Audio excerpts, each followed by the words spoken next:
Bueno, ya estamos de vuelta en este magazine informativo y como ha comentado mi compañera Cristina Gancedo, que ya se ha avanzado, ahora vamos a hablar de fertilidad.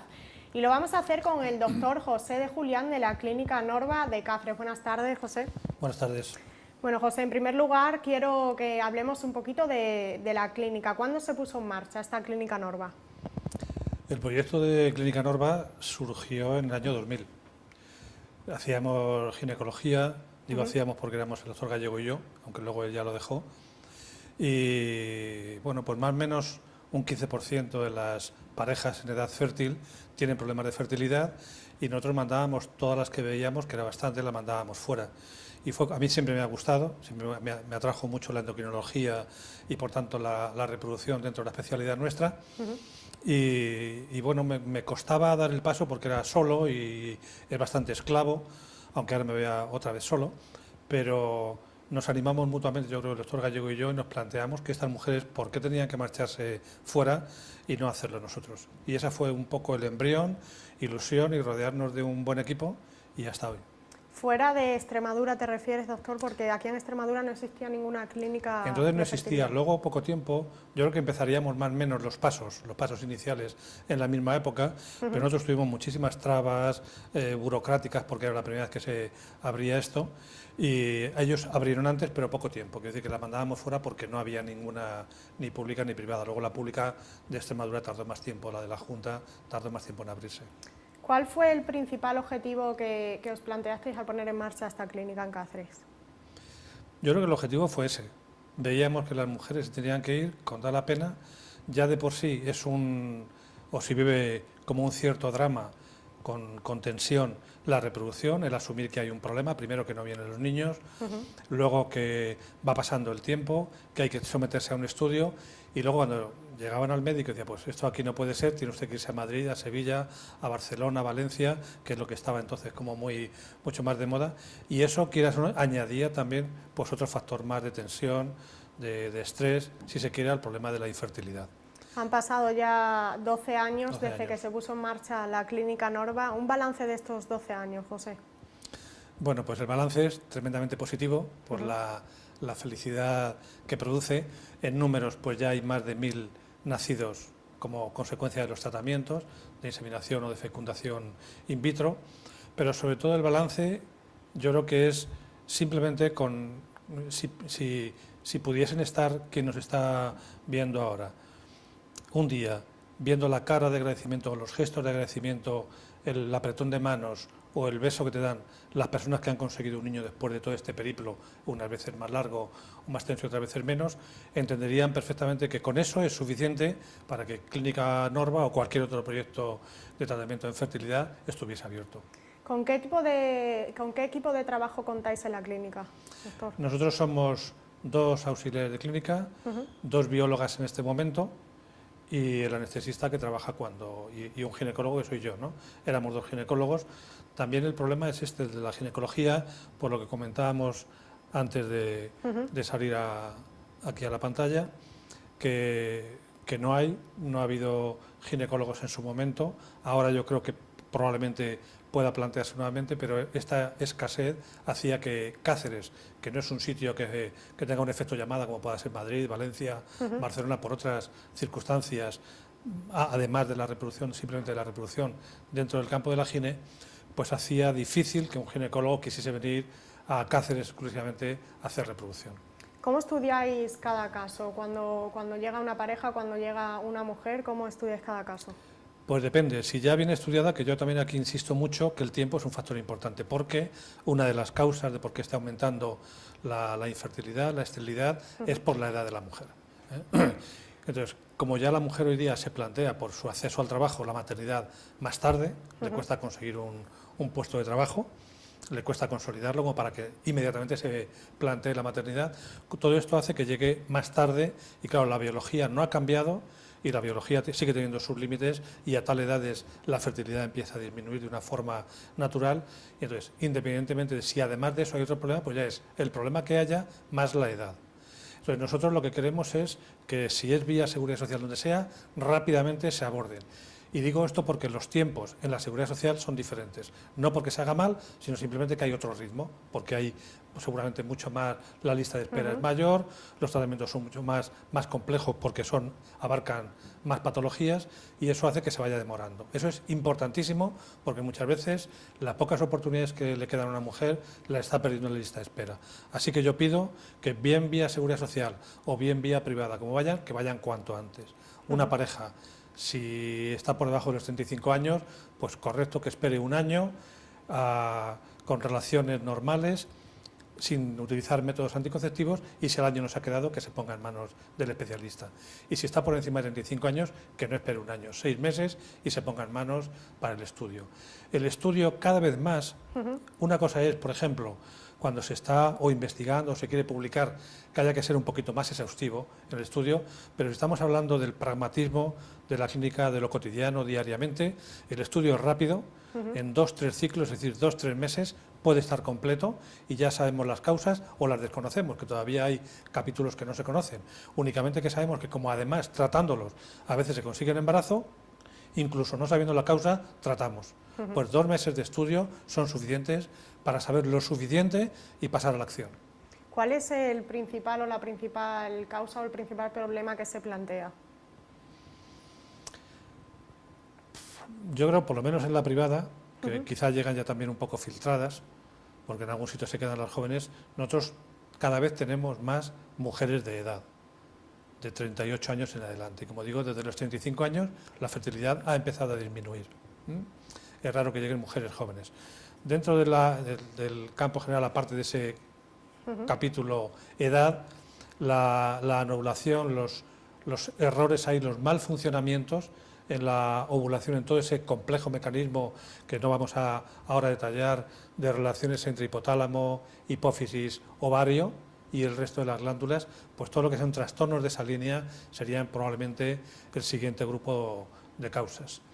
Y un factor que no hay que olvidar es el masculino, que hasta no hace mucho tiempo el hombre decía yo no tengo ningún problema sin estudiarse, y ahora pues probablemente un 40%, en líneas generales, sin procurar ser matemáticamente exacto, un 40% de las causas son masculinas, por problemas con el semen, un 40% femeninas y un 20% mixtas, 50-50 mezclado de los dos. Imagino que no solo es un problema pues, físico en el que la mujer no pueda quedarse embarazada, sino que también influye mucho estar todo el día pendiente, o sea, un problema psicológico se puede plantear en muchos casos. Sí, yo diría que influye. Lo que pasa es que como eso, los psicólogos a ese capítulo le dan mucha importancia. Yo tengo un amigo psiquiatra que me dice que ve mucha esterilidad de origen psicosomático, y yo le digo que es que él solamente ve la psicosomática, que la cosa es mucho más amplia, ¿no? Pero bien, sin minimizar ese aspecto, yo creo que sí que influye. Y además lo vemos, yo no lo puedo cuantificar, no puedo decir en qué medida es importante. Sé que es un capítulo muy importante, yo trato de estar muy cerca de las parejas e imaginar todo este problema, pero claro, lo mío es imaginación, tengo que hacer el esfuerzo de meterme. No sé cómo lo vive la mujer, y cada mujer lo vive de una forma diferente.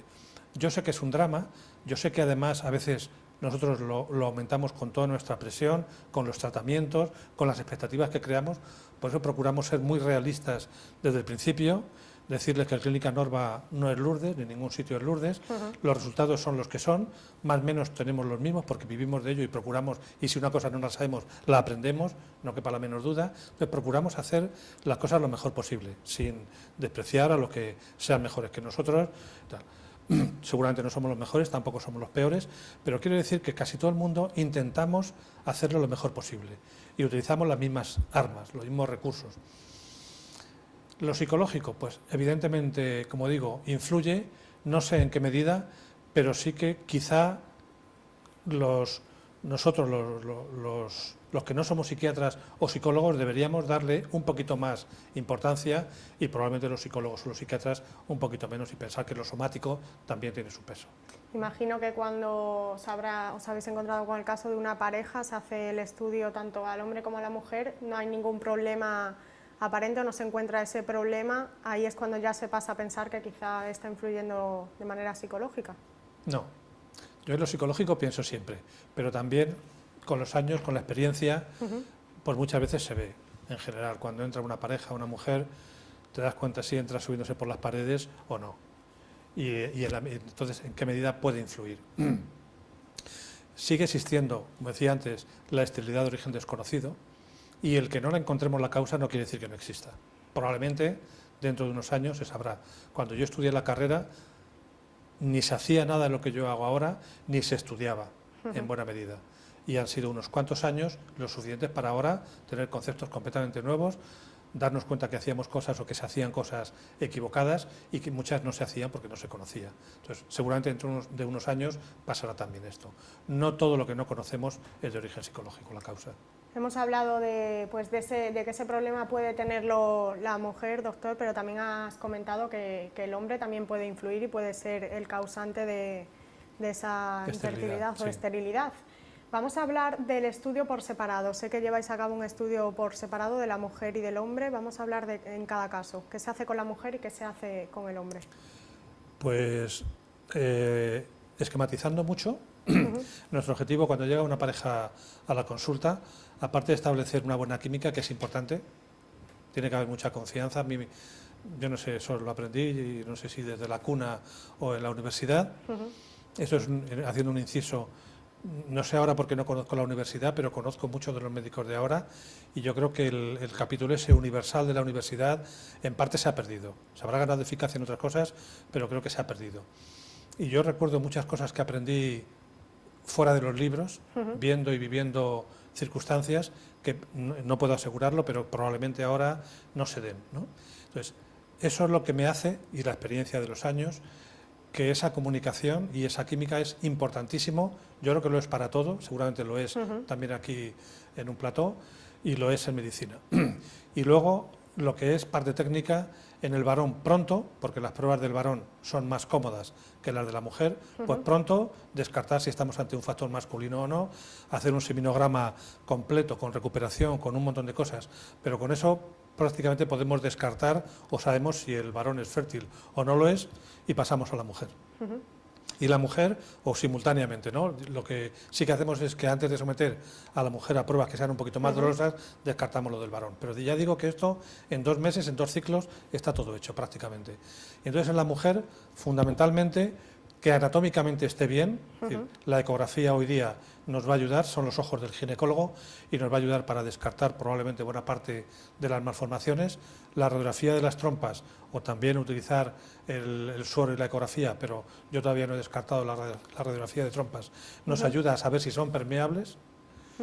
Los análisis nos sirven, y la historia que le hemos hecho a la mujer con una serie de preguntas, para que nos sugiera si ovula o no ovula, es decir, si todo ese eje endocrinológico que estábamos comentando antes puede estar funcionando o no, y con eso, poquito más, estamos en condiciones de decir, bueno, pues sabemos la causa, falla por aquí o sugiere que falla por aquí, vamos a tomar estas medidas, o lo desconocemos y no obstante tomamos estas medidas.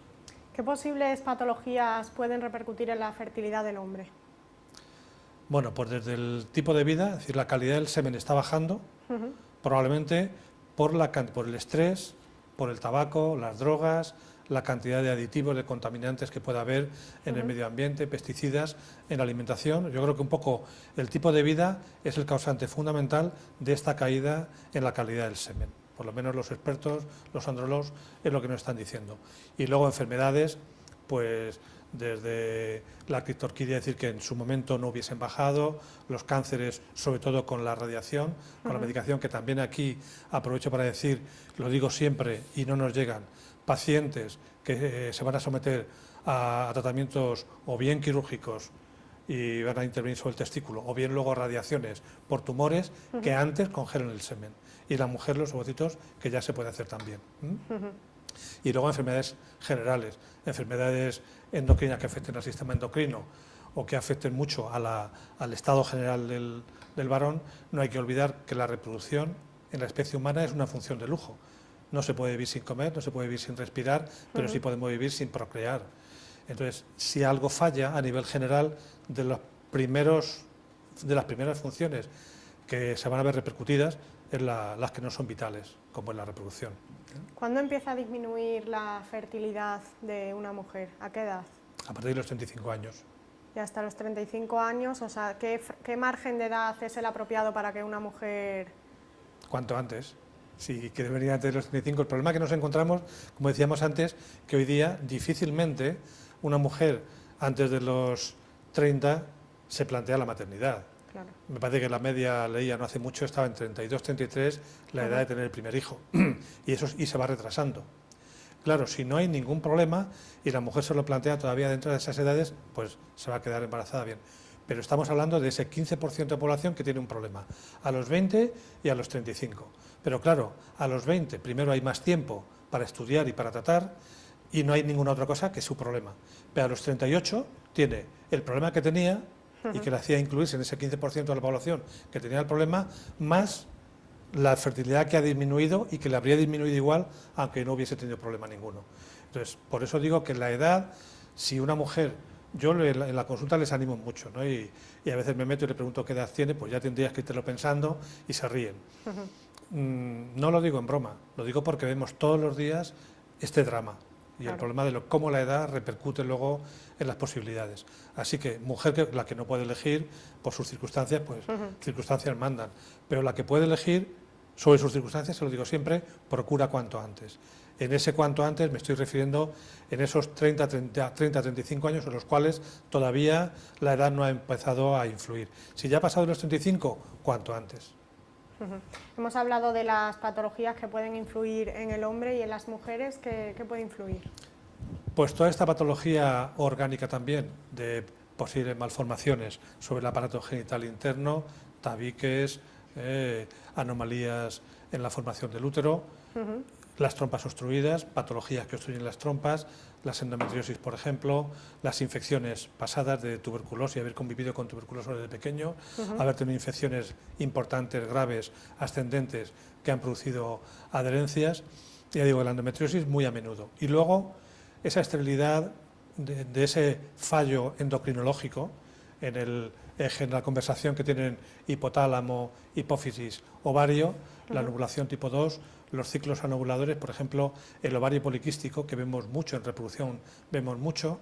Esta mujer, no todas tienen este fenotipo, este aspecto exterior de ovario poliquístico que voy a describir, de mujer gordita, con mucho vello, con secreción por el pezón y con trastorno en la regla que llegue a faltarle durante meses, ¿no? Ese es el cuadro que describieron, que en principio se llamaba síndrome de Stein y Leventhal, ya en el siglo pasado, a mediados del siglo pasado, un poquito antes, estos dos autores, y luego ya hemos ido sabiendo más y vemos que no es necesario que la mujer sea gordita o que tenga mucho vello, es decir, a veces con que veamos el aspecto en la ecografía del ovario poliquístico, haya las alteraciones en los análisis, es suficiente para etiquetar de ovario poliquístico, mucho más si la mujer es irregular y va a tener problemas en quedarse embarazada. ¿En qué situación pues llegan estas mujeres que llevan intentando un tiempo quedarse embarazadas y no lo consiguen? ¿En qué situación llegan a la clínica, a la consulta? ¿Muy desanimadas o es muy variable. Si la mujer no ha pasado todavía por nadie, ha visto, porque tenga acceso hoy día por esto que estamos haciendo, o internet, la mujer ha visto que lleva un tiempo intentando, buscando un hijo y no se queda embarazada y hace un año, año y medio, y es la primera vez que consulta, no suele ser tan dramático, por lo menos su aspecto y su vivencia no es tan mala, pero hay muchas mujeres que vienen ya estudiadas o de otros sitios, o como digo, en la Seguridad Social, y o bien por la edad, que ya no le recogen porque tiene un hijo y ya, pues, entonces ya tampoco es tan dramático, pero si vienen estudiadas, se han perdido mucho tiempo, y no digo nada, se han hecho tratamientos y se ha fracasado, evidentemente el cuadro es mucho peor. Hay que imaginarse que la situación es un poco desesperada. Vamos a pasar a los tratamientos de fertilidad. Vamos a hablar de los más conocidos o de los que más se lleven a cabo, doctor. Bueno, pues cuando una mujer viene, una pareja acude a consulta, puede no hacer nada y hay un tanto por ciento, entre un 0 y un 2% de veces se pueden quedar embarazadas simplemente pues porque Dios quiera, porque le toca, y lo que fuese se ha resuelto espontáneamente. Claro, son cifras ridículas. Tratamientos medicamentosos solo, sean con comprimidos o sean con inyecciones, y el tanto por ciento de éxito se dispara a un 6%, es decir, sigue siendo muy bajo. El siguiente escalón, sería ya pasar a técnica de reproducción, inseminación, con semen de esposo, si vale, o con semen de donante, si no hay semen suficiente. Y ahí el tanto por ciento de éxito por intento, estamos hablando de un 12-13%, que sigue siendo bajo, pero es lo que hay. Y el siguiente escalón sería la fecundación in vitro, que como técnica es lo más que a lo más que se puede recurrir. Luego ya pues habrá ICSI o no, pero está dentro de la fecundación, habrá donación de ovocitos pero con fecundación in vitro, habrá diagnóstico preimplantacional pero con fecundación in vitro siempre, y ahí el tanto por ciento de éxito con un solo intento. A veces cuando se hablan y se ven cifras de un 50-60% se refiere a tasa acumulada, es decir, con varios intentos que generalmente suelen ser 3, pero con un intento en la fecundación in vitro 32-33%.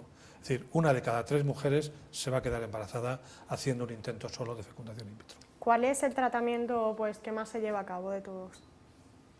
Nosotros en la clínica, probablemente por esto un poco por colector, porque somos el único centro en Cáceres, capital y provincia, que hace fecundación in vitro, quizás sea la fecundación in vitro, porque en otros sitios antes ya han intentado la inseminación y no se han quedado. Entonces lo que más hacemos es fecundación in vitro y después inseminación. Vamos a profundizar en esta fecundación in vitro, si te parece vamos a explicar más profundamente pues, de qué se trata. Bueno, pues la fecundación in vitro, como la palabra que dice in vitro quiere decir fuera, in vivo sería cuando se fecunda dentro del cuerpo y aquí fecundamos fuera. Entonces, lo que hacemos prácticamente siempre, me he quedado parado unos segundos, pero creo que no hemos hecho ningún ciclo de fecundación in vitro espontáneo, es decir, yendo a buscar el único ovocito que la mujer tendría si es que lo tiene. Pero la mujer se ovula, normalmente ovula cada vez un ovocito. Como eso es muy poco, porque claro, hay que fecundarlo, y luego no siempre todos los ovocitos que salen son ovocitos estupendos. Por eso no todas las mujeres en cada relación que tenga ovulando se va a quedar embarazada. Muchas veces el ovocito es anormal y por eso no se ovula, o si se ovula se pierde enseguida y es un aborto muy precoz. Entonces, como no todos los ovocitos se fecundan y no todo lo que se fecunda luego es un buen embrión y no todos los embriones luego evolucionan bien, tendríamos que partir siempre de un número mayor de ovocitos, que es lo que hacemos. Estimulamos con la medicación para recuperar en lugar de uno, varios. Ese varios nos gusta, también depende mucho de la edad, ¿no? Porque se va agotando la reserva, pero nos gusta que sean 8, 10, 12 ovocitos de un buen tamaño, nos parece un número razonable. Este tratamiento de fecundación in vitro, ¿cuánto se puede pues, prolongar en el tiempo? No hay un tiempo límite indefinido, lo que pasa es que bueno, son tratamientos costosos económicamente, y en el que a la mujer se le somete a un estrés importante por todo esto que decíamos, la carga. Imagínate lo que es, si decíamos antes que el médico, con todas las expectativas que creamos, pues luego además la medicación, los puntos, pínchate todos los días durante 10 o 11 días más o menos, ven a hacer ecografías, que vaya bien, que no vaya bien, que luego la expectativa que hemos creado, que el ovocito puede no ser bueno, que si aparecen embriones, bueno, pues luego se van a perder algunos y luego al final que tengamos buen resultado. Entonces, con todo este estrés y el estrés económico, pues no muchas parejas hacen más de 3 intentos de fecundación in vitro, que puede ser en 3 meses seguidos o pueden dilatarlo. Antes yo he estudiado o he leído en alguna ocasión que a veces era mejor hacerlos continuados porque había una especie pues, de inercia y al ovario le costaba menos responder para conseguir, si se hacía seguido, que espaciado. Yo no he visto que eso sea así, y luego además depende mucho, como digo, de cómo queda la mujer anímicamente, a veces queda destrozada, y en cambio otra mujer pues quiere acabar cuanto antes, o quiere aprovechar las vacaciones y hacerlo en época de vacaciones para no tener el estrés del tener que andar pidiendo permiso o dando explicaciones. Entonces todo eso influye mucho, pero se puede hacer seguido en 3 meses o en más tiempo y dejar intercalado algún mes, algún ciclo sin hacer nada. Doctor, la clínica ya hemos comentado que se fundó en el año 2000, lleva 12 años en marcha y en estos 12 años pues, ha cambiado mucho la situación del panorama en este país, hablando económicamente. Imagino que la crisis también influye a la hora de plantearse tener un hijo. Sí, evidentemente. Como decía, esto es una cantidad importante. Nosotros hace mucho tiempo, precisamente por esto, que no hemos modificado los costos porque nos parece una barbaridad, ya nos parece costoso, no porque pretendamos ganar mucho dinero, que no es el caso, con el trabajo no te haces rico nunca. Es porque todos los materiales son costosísimos. O sea, tener una clínica abierta supone pagar nóminas de estas personas que estábamos, pagar hipotecas de los locales de la clínica, es decir, abrir la puerta y luego pues todos los gastos que genera, y todo el material es fungible, no se utiliza nada más que una sola vez, y tanto los catéteres, los medios de cultivo son muy costosos. Entonces, todo eso supone ese enorme costo, para algunas personas será enorme, para otras menos, a mí me parece que es una cantidad muy importante de dinero, y claro, lógicamente la crisis repercute, nos ha ido empobreciendo a todos cada vez un poquito más, y probablemente ya haya familias que no se puedan plantear tener un hijo por reproducción. Pero es que yo creo, lo que comentábamos también antes de aparecer las imágenes, que incluso familias o parejas que por medios naturales puedan tenerlo, se tendrán que costear o se puedan estar planteando si es el momento de traer un hijo al mundo o no, por el costo que significa el mantenerlo, el criarlo, etcétera, etcétera.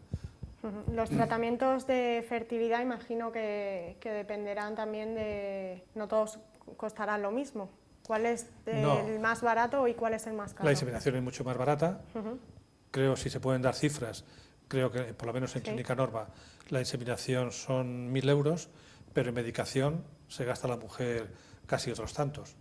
Y la FIV, la fecundación in vitro, creo que recordar que son 4.000 euros y 1.000 y muchos, además de medicación, que es un capítulo importante, como digo. Claro, y además que el problema es pues que tampoco te garantiza ese... Claro, claro. Y es lo que hace quizá plantearse un poco llevar a cabo... Evidentemente, si esto fuese un concesionario de coches, que son 18.000 euros y ahí están las llaves, pues muy bien, yo los tengo y si no los pido, pero sé que tengo el coche en la puerta. Pero aquí no. Aquí es un poco con la fe, decir, mira, nos vamos a dejar el alma, a ver si tengo suerte y soy una de esas de cada 3 en la FIV, o esa es una de cada 6 en la inseminación y me toca a mí. Y si no, pues a ver si puedo repetir otro intento y aumento las posibilidades si económicamente puede ser. Por eso siempre intentamos valorar muy bien lo de la relación calidad-precio, llevarlo también al extremo. Yo se lo digo que por un hijo se hace lo que sea, y aquí estamos hablando de las posibilidades de un hijo, y entonces hay que tener la suficiente frialdad para decir de qué posibilidades estamos hablando, merece la pena intentarlo o no merece la pena. Y a veces, cuando por la edad vemos que no se puede, pues o les dirigimos hacia la donación de ovocitos o les decimos que si no la aceptan, que se planteen en no intentarlo porque es tirar el dinero. ¿Cómo pueden ayudar pues las mujeres a estas parejas que no pueden tener hijos? Estoy hablando de la donación de óvulos. Sí, te agradezco que me preguntes esto, que lo saques, porque me parece interesantísimo.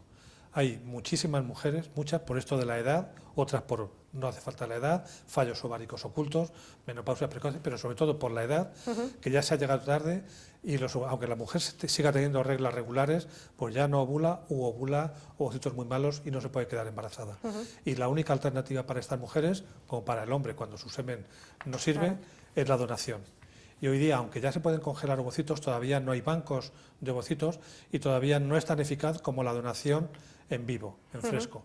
Entonces lo que hacemos es llamar a donantes, y desde aquí aprovecho y les lanzo la llamada, todas aquellas mujeres jóvenes entre 18 y 35 por ley que quieran donar ovocitos, que se pongan en contacto con nosotros, porque, como digo, es una técnica, es la que más éxito tiene, la que más, estamos hablando probablemente con un intento muy alrededor del 50% y con más de un intento por encima del 50% de éxito con la donación. Entonces yo comprendo que esto es más violencia todavía, más carga psicológica. Cuando lo decimos, yo soy lo digo siempre con mucho pudor y con vergüenza, pero por otra parte, como estamos seguros de las posibilidades y vemos la felicidad de las mujeres que lo han aceptado, que todas las mujeres se lo planteen. Hay muchas que ni se lo plantean, yo le digo, no pasa nada, no importa. Tú sorpréndete una noche pensando qué pasa si me planteo la donación de ovocitos. Y como les digo también, la genética a veces la tenemos un poco mitificada. Yo he conocido a mis padres y los he querido mucho. A mis abuelos, a los abuelos no los he conocido, a las abuelas sí, pero ya no los he conocido, pero los quiero porque he tenido referencia de ellos y me han enseñado a quererlos. De mis bisabuelos ya hay alguna foto amarilla por casa y nada más, y algún dato. Y de los tatarabuelos no sé nada. Si me voy 2 o 3 generaciones para atrás, es que ni siquiera nadie puede decirme si ese antepasado mío fue una bellísima persona o fue un sinvergüenza y es sobrino de Bin Laden o yo qué sé, ¿no? O es descendiente directo de Jesucristo, no lo sabemos. y esa es la genética. Me han pasado sus genes y probablemente a alguno de ellos me hubiese gustado que no me lo hubiese pasado. Pues esto es un poco también la genética, sin despreciar ni minimizar, pero que el que nos donen, a veces nos donan un hígado, un riñón y estamos enamoradísimos del muerto que nos lo donó.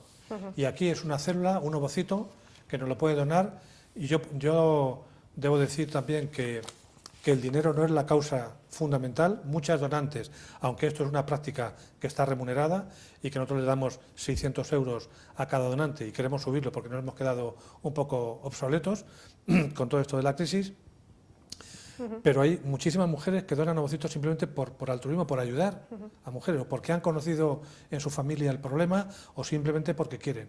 Claro. Y no os podéis imaginar el agradecimiento de las mujeres que han conseguido un hijo de una donante, cuando vienen y me dicen, como por ley es anónimo, que les encantaría poderlo transmitir y que claro, se lo diga su agradecimiento infinito. Es impresionante, ¿eh? Así que animo a toda mujer que quiera que donen. No es especialmente doloroso, son unos pinchazos en la piel durante unos cuantos días, la molestia de hacer ecografía y luego para sacar ovocitos las dormimos durante 10 minutos o 5 minutos y se marchan perfectamente bien. Ya por último, estamos finalizando, doctor, pero me gustaría hablar de ese capítulo, por así decirlo, de la maternidad en las mujeres lesbianas. ¿Qué opina de todo esto?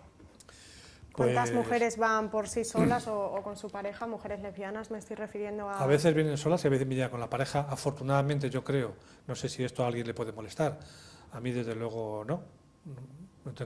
Me parece estupendo. Es decir, que si es verdad que somos una sociedad que va evolucionando y cada vez más libre y más madura, pues debemos plantearnos el aceptar cualquier condición. Yo he visto a mujeres que han venido solas y parejas de lesbianas encantadoras que dan 100 vueltas en cuanto a ternura, cariño, gana de educar y todo, a parejas heterosexuales que ojalá no hubiesen tenido niños, ¿no? O sea que yo no tengo ningún temor, ni creo que haya ningún temor. Simplemente es acercarse y conocerlo. Muchas veces son prejuicios y opinamos por desconocimientos. Y hoy día, como digo, todavía tienen sus grandes tabúes, todavía esta sociedad no ha madurado todo lo que tenía, ni ha evolucionado todo lo que tenía que hacerlo, pero creo que las cosas van cambiando muy rápidamente y muy bien. Entonces, se acercan a la consulta con la mayor naturalidad. Yo, desde luego, me encuentro encantado con ellas, con cualquier persona que se acerque a la consulta. Si puedo servir para solucionar su problema, bien; si no, trataré de ponerle en vías de donde se pueda solucionar. Pues muchísimas gracias, doctor José de Julián, de la Clínica Norva, de aquí de Cáceres, por haber estado esta tarde con nosotros. Se nos ha agotado el tiempo, seguiremos en contacto porque es un tema que da pues mucho de sí y se puede hablar de ello y durante mucho tiempo, y además ayudamos e informamos a muchas mujeres que están en este momento de querer tener un bebé, de querer dar ese paso y no saber un poco por dónde hacerlo. Muchas gracias por haber estado con nosotros, y ya para finalizar me gustaría que sí dijeras dónde está la clínica y por si se quieren poner en contacto con vosotros. Sí, pues muchas gracias a vosotros por la invitación, y nosotros estamos en la calle Amberes, a la altura de Eroski, que es lo que todo el mundo conoce, pues por detrás, allí estamos nosotros, en la calle Amberes número 27, Clínica Norva, para ayudarles en todo lo que podamos.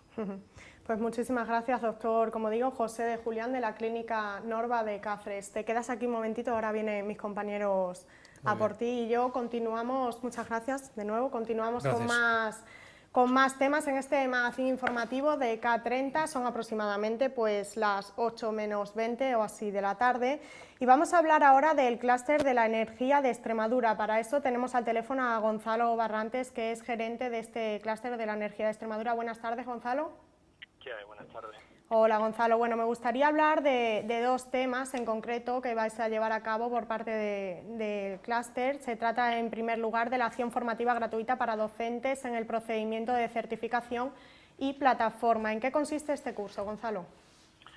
Pues es un curso para formadores en el ámbito de la certificación profesional. Hoy en día se están exigiendo certificaciones profesionales para la impartición de cursos, y nosotros creemos que es una oportunidad de negocio.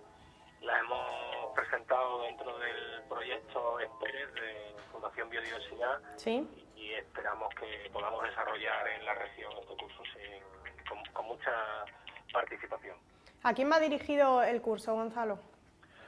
Pues Pues mira, va dirigido fundamentalmente a todo aquel que quiera trabajar en entidades de formación y las propias entidades formativas, ya que se está exigiendo que los cursos de formación tengan un perfil de competencias cualificado. ¿En qué está marcado este curso? Está dentro del programa Esperex y va enmarcado dentro del programa, Emplea Verde de la Fundación Biodiversidad, ¿verdad? Exactamente. Nosotros hemos impartido otros cursos más relacionados con la energía renovable, Sí. como es el de calderas de biomasa, el de instalaciones térmicas solares, pero queríamos ver la posibilidad mediante este curso de formadores, que los que imparten esos cursos impartan una certificación profesional de ese curso y ese curso sea más valorado. ¿Durante cuántos días se va a celebrar, Gonzalo?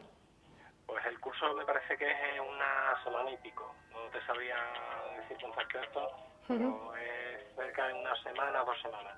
¿Y en qué lugar se va a llevar a cabo? Pues se va a impartir en Badajoz, en las Sí. instalaciones del Parque Científico Tecnológico de Extremadura. Nosotros nos mudamos esta semana a las nuevas instalaciones que están detrás de la Escuela de Ingenieros Industriales. ¿Cuál es el principal objetivo, Gonzalo, que perseguís desde el Clúster de la Energía de Extremadura con este curso? Pues fundamentalmente la calidad de la formación. Que los cursos que se impartan con la certificación profesional sean cursos de calidad y que estén certificados por un organismo que les dé el visto bueno en cuanto a su calidad. Gonzalo, ¿qué personas van a impartir el curso? No sé si va a contar con expertos en el sector. Sí, el curso lo da personal de una consultora, ¿Sí? asociada al clúster, y es personal con mucha experiencia. Vamos a hablar ahora de ese otro curso, de otras jornadas que también estáis llevando a cabo y vais a llevar a cabo en más localidades. Se trata de las jornadas Biomasa, Oportunidades Locales de Negocio. Coméntame en primer lugar de qué se trata estas jornadas. Bueno, hemos impartido ya 2 jornadas, una en Plasencia y otra en Zafra. Son unas jornadas que está realizando el clúster con el apoyo de Avante y coordinadas por el Gobierno de Extremadura. Lo que perseguimos es informar a todos aquellos usuarios que tienen calderas de gasoil las posibilidades de ahorro que se le abren con calderas de biomasa. Va fundamentalmente dirigido a empresas como hoteles, balnearios, residencia de ancianos, que tienen un consumo elevado de gasoil, y queremos explicarles cuáles son las bondades de la biomasa. Eso por parte de la demanda, o sea, de demandantes de esta tecnología. Por parte de la oferta, pues también va dirigido a instaladores de caldera, a proveedores de biomasa, mantenedores de caldera. Lo que queremos es poner en contacto la oferta y la demanda mediante esta jornada. ¿En dónde se va a llevar a cabo, aparte de Plasencia y Zafra, como ya has comentado? ¿En qué otras localidades? Pues tenemos previsto desarrollarlas en Villanueva de la Serena, Don Benito, en Navalmoral y en Moraleja. Y el principal objetivo entonces que se persigue es un poco informar de esta biomasa de oportunidades locales de negocio para, me imagino, llevar a cabo ese ahorro que en estos tiempos es muy importante. Bueno, con esta jornada pretendemos 2 cosas. Primero, que las empresas que consumen gasóleo disminuyan sus costes, pero al mismo tiempo generar riqueza en las localidades. Hoy en día, con el consumo de gasóleo, estamos generando riqueza en los países que producen petróleo. Y luego vienen con sus divisas y compran aquí pues con equipos de fútbol, etcétera, etcétera. Con la biomasa lo que nosotros hacemos es que el dinero que necesitamos para el agua caliente sanitaria, la calefacción, la obtenemos de la biomasa, que se genera en la propia región, que genera puestos de trabajo en la región y que genera riqueza y desarrollo local.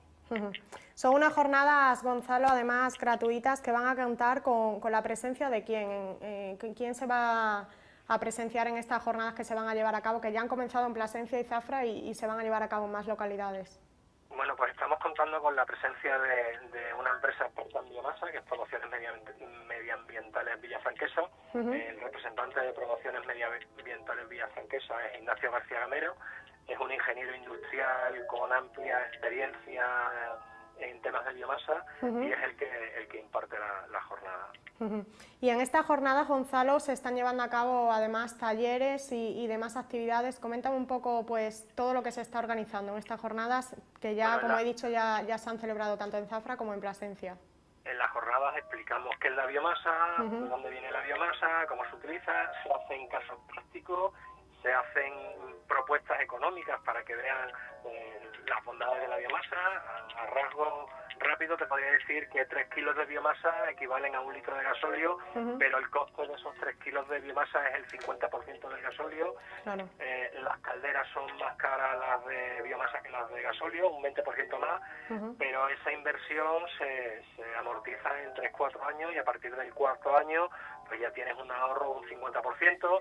También hay posibilidad de que empresas de servicios energéticos se hagan cargo de la financiación de esas calderas, ofreciéndote un descuento respecto a la factura que tienes, y son los casos prácticos que nosotros presentamos en esta jornada. Son eminentemente prácticas para que la gente vea la bondad de la biomasa y se lancen a consumir biomasa y a instalar este tipo de calderas. Gonzalo, ¿cómo puede inscribirse la gente tanto a la acción formativa gratuita para docentes en el procedimiento de certificación y plataforma que se llevará a cabo a partir del próximo 1 de octubre, como en estas jornadas de biomasa? Pues se pueden poner en contacto con el clúster de la energía en el 924 22 14 96 y nosotros le informamos de cómo inscribirse. Vamos a hablar ahora más en profundidad de este clúster de la energía de Extremadura. Gonzalo, ¿qué es el clúster de la energía? ¿Cuál es el área de trabajo?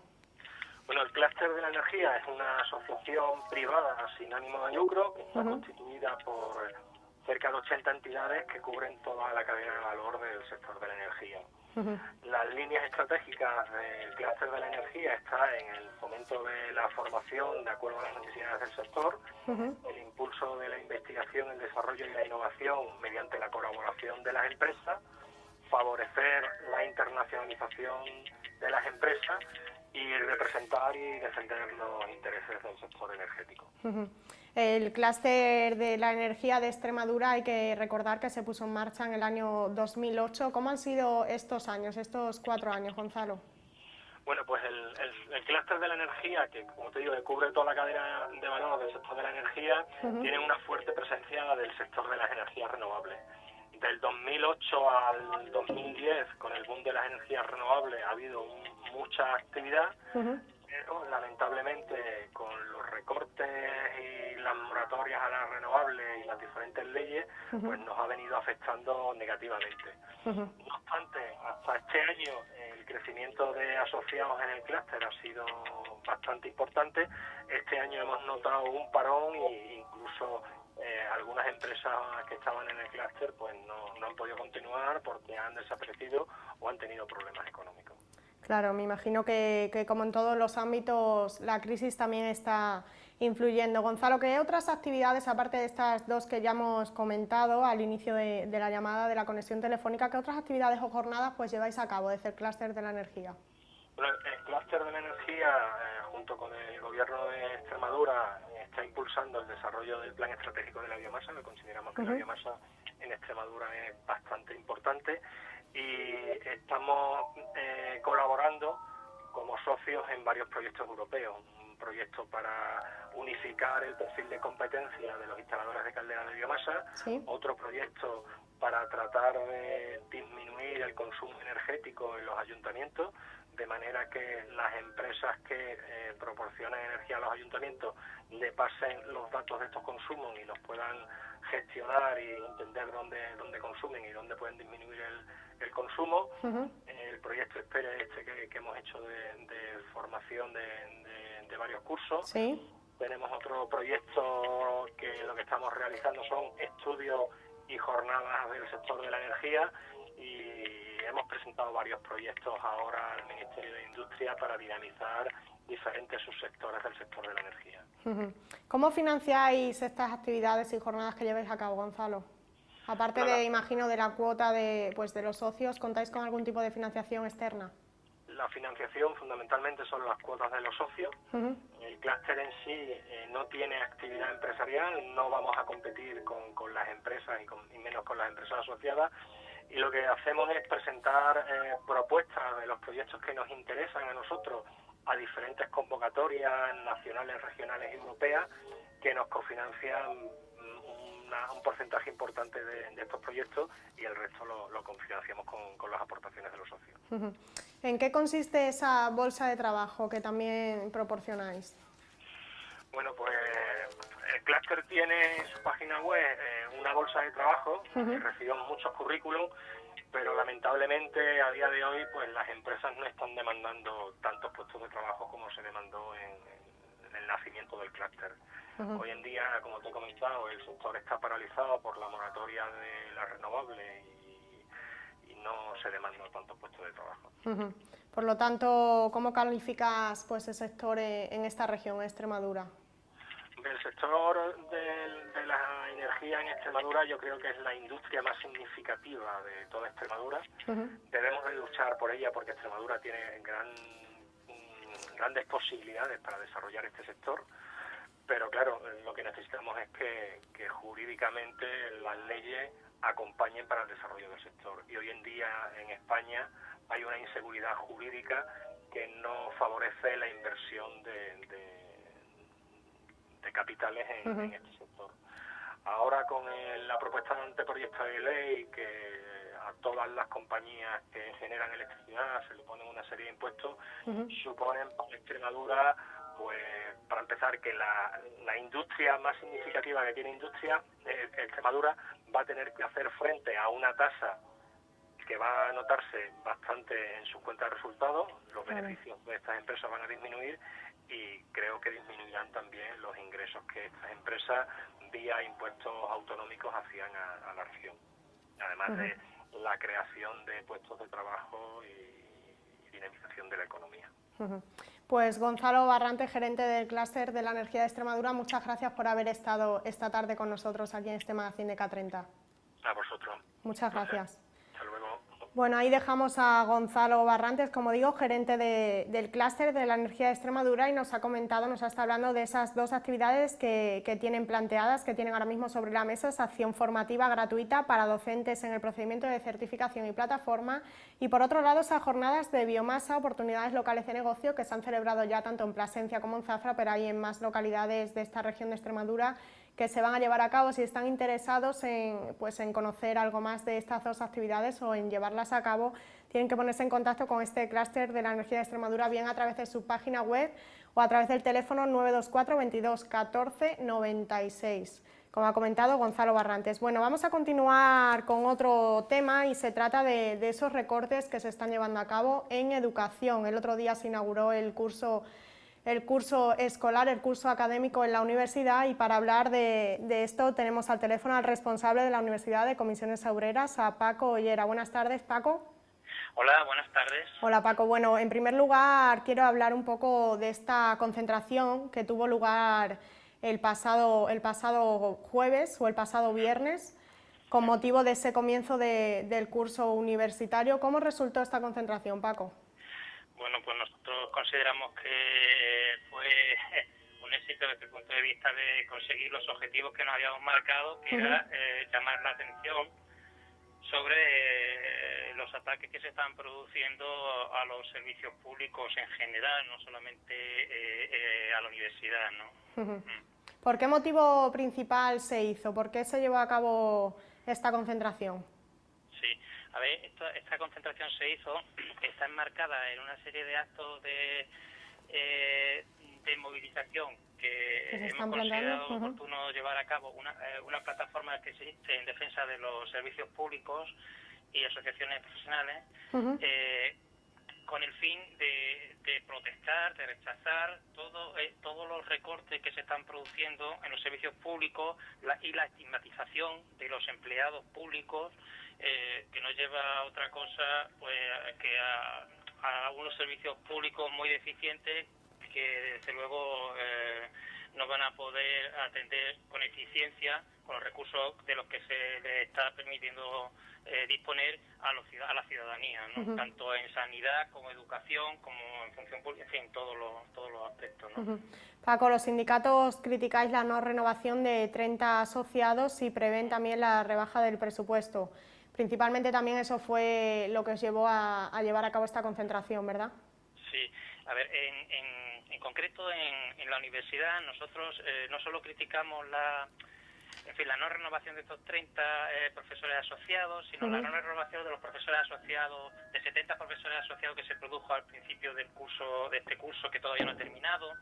Y hay que tener en cuenta que, y lo que más nos preocupa sobre todo es el presupuesto que está por venir, porque hay que tener en cuenta que el ejercicio presupuestario no coincide con el curso escolar, de manera que las medidas que ahora mismo se han estado tomando de recorte en la universidad son las correspondientes al ejercicio 2012-2013. Entonces, a lo que le tenemos casi pánico, diría yo, estamos muy temerosos, es de lo que nos pueda venir para 2013-2014, que presuponemos, en fin, por más un recorte importante, pues un nuevo recorte a la financiación de la Universidad de Extremadura en concreto, ¿no?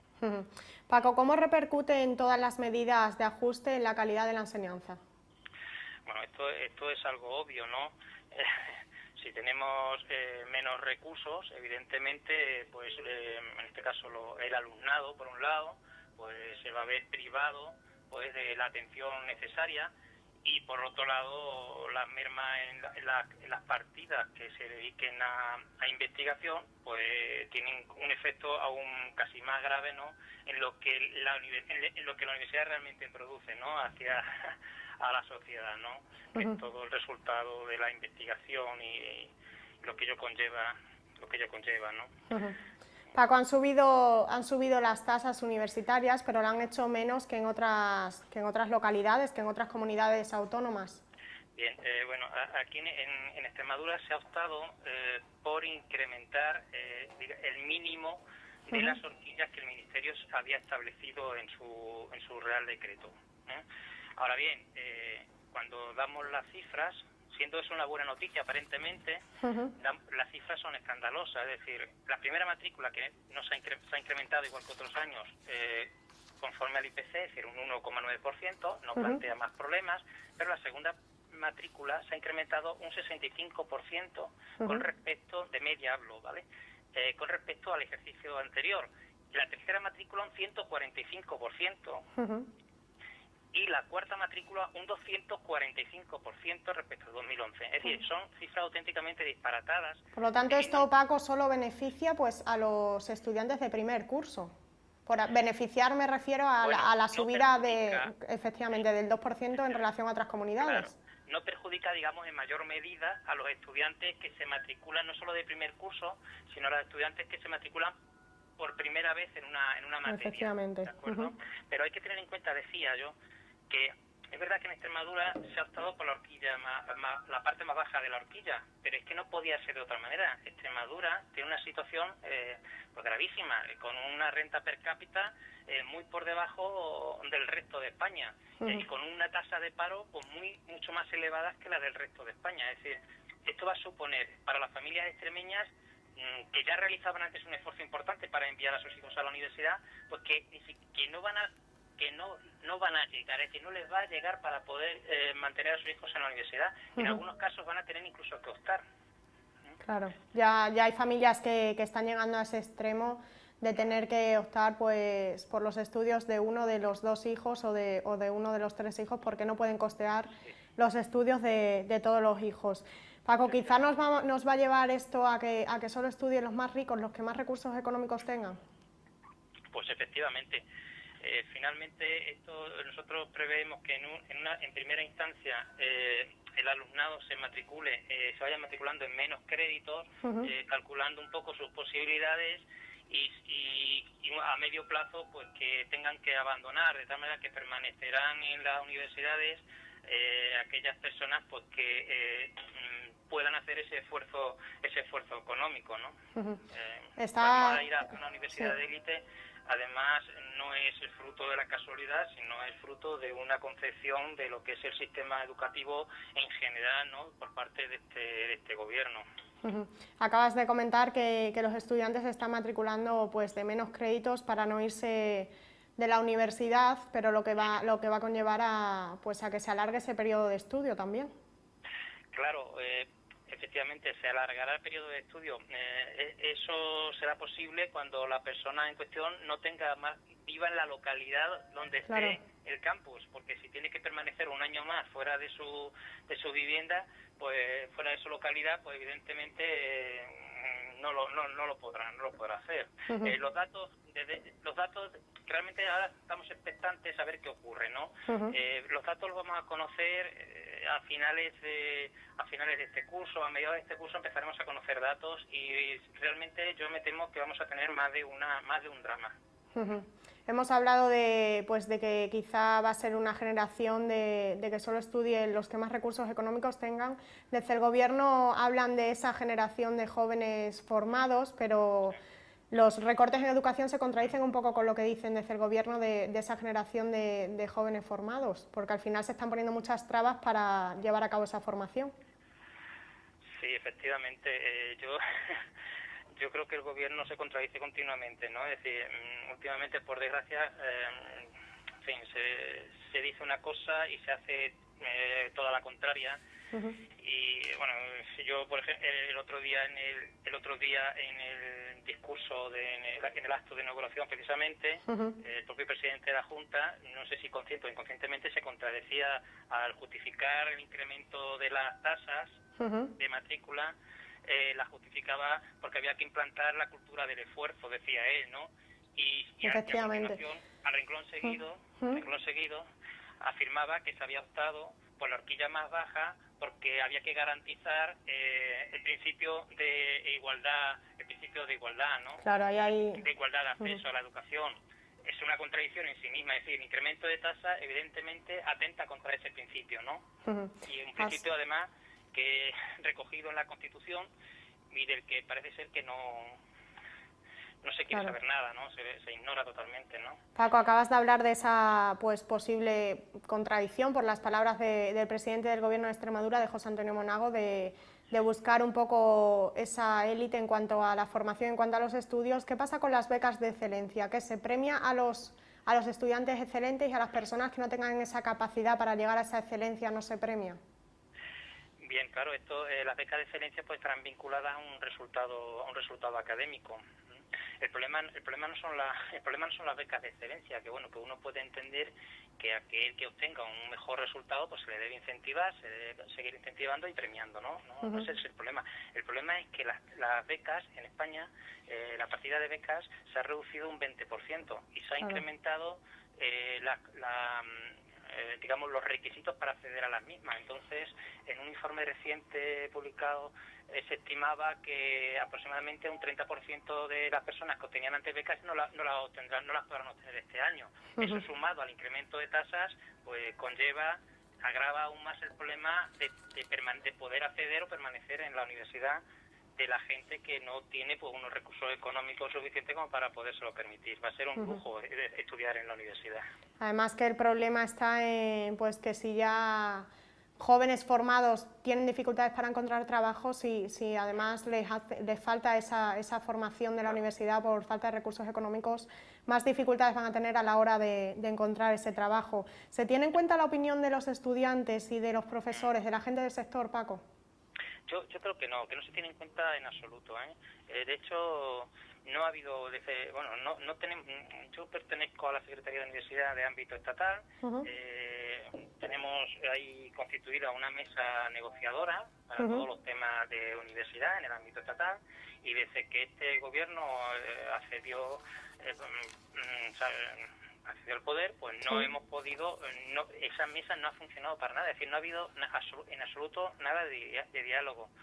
Aquí yo diría que en Extremadura tenemos una relación fluida con el director general, pero sin embargo nos faltan muchísimos datos y por eso le decía yo que con respecto al presupuesto del próximo año sabemos que se está hablando con la universidad, pero también en esas mesas camillas que se hacen y no trasciende nada pues a las personas que estamos dentro del sector, a los representantes de los trabajadores y a los propios estudiantes.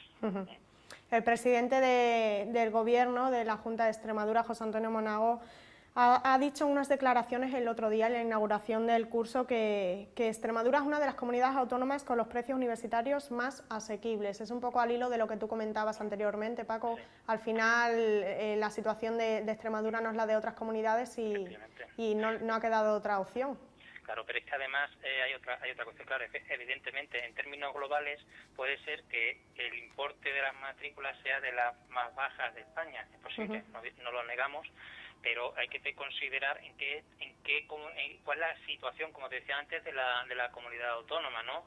Es decir, nosotros tenemos un PIB per cápita que es mucho más bajo que el del resto del Estado, comunidades, ¿no? Y luego hay otra cuestión, ¿no? Y es que la Universidad de Extremadura es la peor financiada, con diferencia, de todas las universidades españolas. Por eso, en un informe que se realizó el Observatorio Universitario Catalán, resultaba que donde más se pagaba por el servicio, relativamente, ¿no? Más se pagaba por el servicio universitario, uno de los donde más se pagaba era en Extremadura.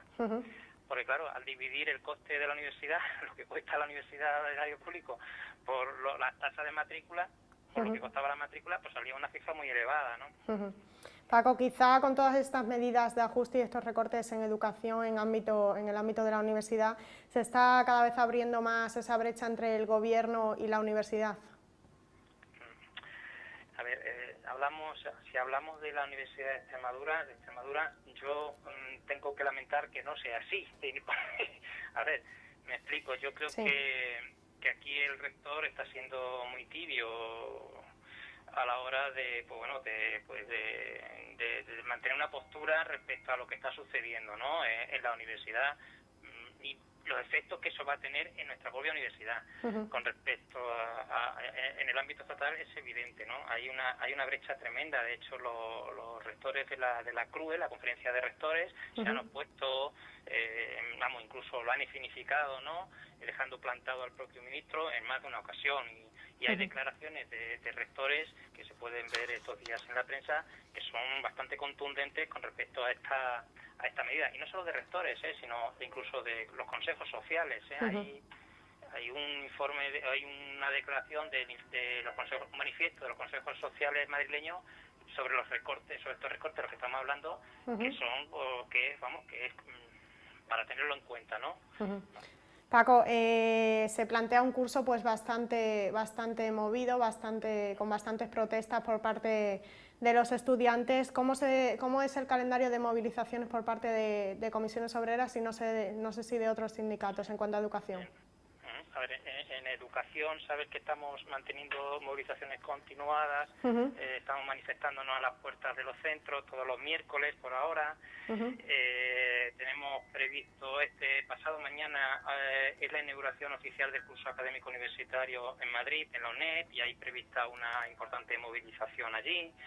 En fin, y luego pues iremos viendo, porque todavía no tenemos establecido un calendario más allá, ¿no? Conforme avanza un poco el curso. Conforme avanza el curso, teniendo en cuenta que también los estudiantes pues han hecho un paréntesis durante este verano y el curso acaba de empezar, ¿no? Entonces tenemos un panorama para el curso 2012-2013 con unos presupuestos a la baja, con las tasas de matrícula al alza, con condiciones laborales de los empleados públicos a la baja, con una reforma universitaria de la que no hemos hablado haya en ciernes, igual que la reforma de la nueva ley de educación, y en fin, y con las becas, como decía, pues también a la baja, ¿no?